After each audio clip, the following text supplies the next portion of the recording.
आप देख रहे हैं अल्फा डिफेंस हिंदी में आपका स्वागत है। आप हमें ज्वाइन कर सकते हैं सोशल मीडिया पर, फेसबुक, इंस्टाग्राम, ट्विटर और इंग्लिश व्यूअर्स हमें ज्वाइन कर सकते हैं अल्फा डिफेंस इंग्लिश पर। आइए शुरू करते हैं आज का वीडियो।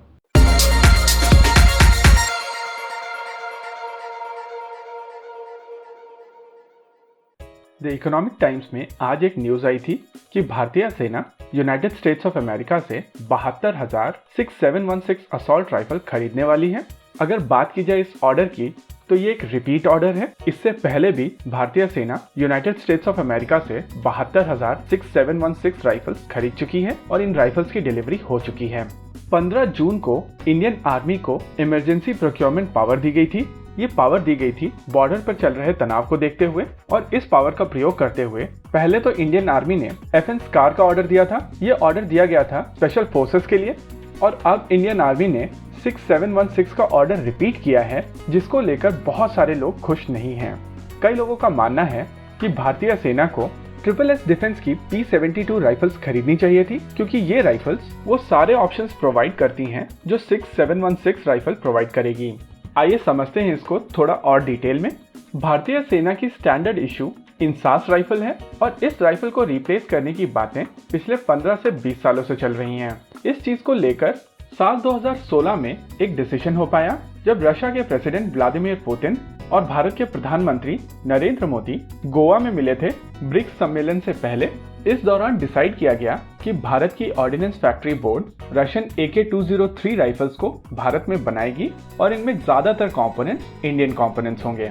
इंसास राइफल्स को लेकर बहुत सारी परेशानियां थी, लेकिन इसमें जो सबसे बड़ी परेशानी थी वो इस गन के राउंड को लेकर थी। इस गन में यूज किया जाता है 5.56 × 45 mm का राउंड, और इंडियन आर्मी का मानना था कि इस राउंड से शूट करने के बाद में दुश्मन मरता नहीं है, और वो गोली खाने के बाद भी एक आधी गोली चला जाता है। साल 2015 से इंडियन आर्मी इस राइफल का रिप्लेसमेंट देख रही थी, और इस बार इंडियन आर्मी ने मन बना लिया था कि वो एक 7.62 mm की राइफल अपने ट्रूप्स को देंगे, ताकि एक गोली एक दुश्मन वाला ऑब्जेक्टिव पूरी तरीके से पूरा किया जा सके। और इसीलिए इंडियन आर्मी ने AK-203 को सिलेक्ट किया। AK-203 7.62 × 39 कैलिबर की राइफल है। हालांकि ये राइफल NATO स्टैंडर्ड से कम पावरफुल है। NATO स्टैंडर्ड है 7.62 × 51 mm, और जिस तरीके से वेस्टर्न गन्स बनाई जाती हैं, इन गन्स में इतने पावरफुल कैटरेज होने के बावजूद रिकॉइल काफी कम होता है। तो जब ये एग्रीमेंट हुआ था भारत और रशिया के बीच में इन राइफल्स को लेकर साल 2016 में, तो इस एग्रीमेंट के हिसाब से 6.5 लाख से ज्यादा AK-203 राइफल भारत में बननी थी। लेकिन इस मैन्युफैक्चरिंग की शुरुआत होने में काफी ज्यादा डिले हो गई, जिसके कारण गवर्नमेंट ऑफ इंडिया को भारतीय सेना के फ्रंट लाइन ट्रूप्स के लिए फास्ट ट्रैक मोड में 72,6716 राइफल्स का ऑर्डर देना पड़ा, और ये राइफल्स भारतीय सेना को डिलीवर की जा चुकी हैं। वहीं अगर बात की जाए AK-203 की, तो माना जा रहा है कि इस गन का प्रोडक्शन भी काफी जल्दी शुरू होने वाला है, लेकिन बॉर्डर पर चल रहे तनाव को देखते हुए भारतीय सेना के फ्रंट लाइन ट्रूप्स को गन्स की आवश्यकता अभी है।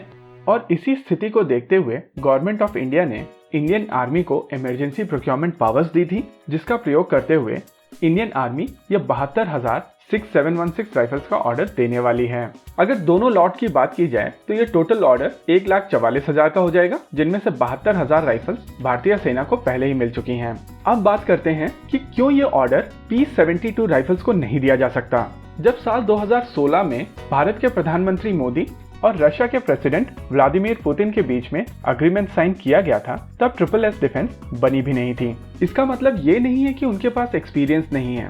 इसका मतलब ये है कि इंडियन डिफेंस प्रोक्योरमेंट प्रोसीजर बहुत ही ज्यादा कॉम्प्लेक्स है। इंडियन आर्मी कोई भी चीज डायरेक्टली नहीं खरीद सकती। उनको कोई भी चीज खरीदनी है तो उनको एक प्रोसीजर फॉलो करना पड़ता है, और इसको बोला जाता है DPP, यानी कि डिफेंस प्रोक्योरमेंट प्रोसीजर। आप और मैं कितना भी चाहें, लेकिन इंडियन आर्मी को ये प्रोसीजर फॉलो करना पड़ता है, क्योंकि कहीं ना कहीं Indian army ministry of defence के अंडर आती है, और वो कॉन्स्टिट्यूशन ऑफ इंडिया के ऊपर नहीं है। रही बात ये 72,000 राइफल्स के ऑर्डर की, तो एक समय के लिए मान लिया जाए कि इंडियन आर्मी अग्री कर जाती है इस ऑर्डर के लिए P72 राइफल्स खरीदी जानी है, और जो ये 3 अलग अलग तरीके की राइफल्स के कारण लॉजिस्टिक्स प्रॉब्लम्स होंगी उसको भी दरकिनार कर देती है, तब भी इस प्रोक्योरमेंट में समय लगेगा। यहाँ पर टर्म्स डिस्कस होंगी, प्राइसिंग डिस्कस होगी, वारंटी और ट्रेनिंग डिस्कस होगी, नए ट्रेनर्स को ट्रेन किया जाएगा, ट्रूप्स को ट्रेन किया जाएगा, जिसमें कम से कम 1 से 1.5 साल लगेगा। और ऐसे में ये इमरजेंसी परचेस कैसे हुई? कुछ इस तरीके की ही सिचुएशन हुई थी FN SCAR को लेकर। इंडियन आर्मी की स्पेशल फोर्सेस FN SCAR पहले से ऑपरेट कर रही हैं और ये जो इमरजेंसी पावर्स के तहत नई गन्स खरीदी गई हैं वो इन ट्रुप्स को रेडी रखने के लिए, ताकि अगर कोई इवेंचुअलिटी आती है तो उसके लिए भारतीय सेना तैयार हो। आत्मनिर्भर भारत, मेक इन इंडिया देश के लिए बहुत ज़्यादा इम्पॉर्टेंट है।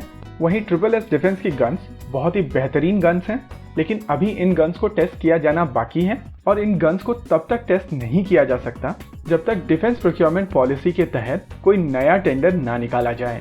आत्मनिर्भर भारत और मेक इन इंडिया सब बहुत इंपॉर्टेंट है, लेकिन शायद देश की सिक्योरिटी भी उतनी ही ज़्यादा इंपॉर्टेंट है।